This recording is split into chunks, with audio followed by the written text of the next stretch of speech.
The relocation of manufacturing to Mexico reflects a broader trend among companies seeking to reduce costs and enhance efficiency. This shift raises significant concerns regarding job security within the U.S. manufacturing sector.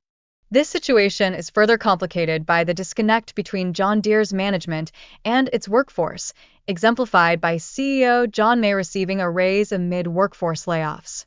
Such actions highlight the tensions between corporate decisions and the well-being of employees as offshoring strategies unfold. In response to these trends, Trump proposed a 200% tariff on John Deere products manufactured in Mexico, intending to bolster American-made goods. However, this move significantly affects farmers who depend on essential agricultural machinery. The implications of tariffs on consumers are noteworthy, often leading to increased prices for goods.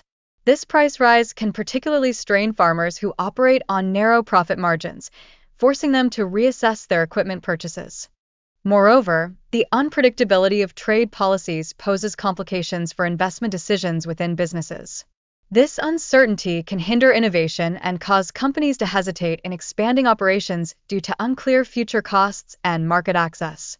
John Deere's recent financial results underscore the challenges facing the manufacturing sector, with declining net income and sales prompting a strategic pivot towards parts and services to cushion against market volatility. The company is contemplating a return to U.S. production to circumvent tariffs. However, this move contradicts their ongoing strategy that leverages low-cost labor in Mexico.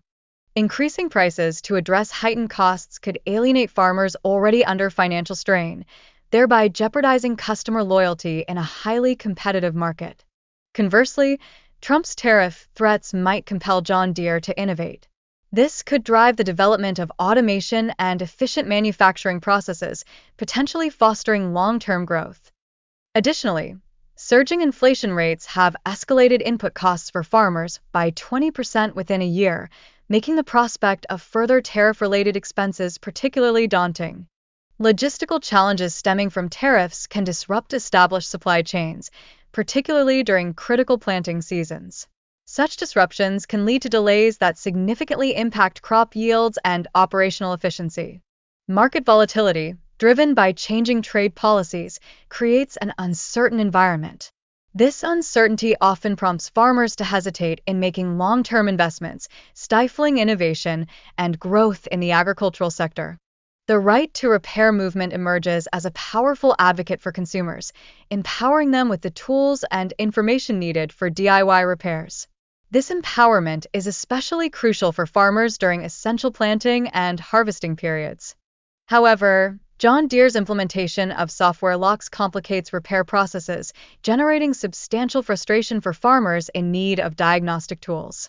These barriers lead to significant downtime, adversely affecting farmers' productivity and income.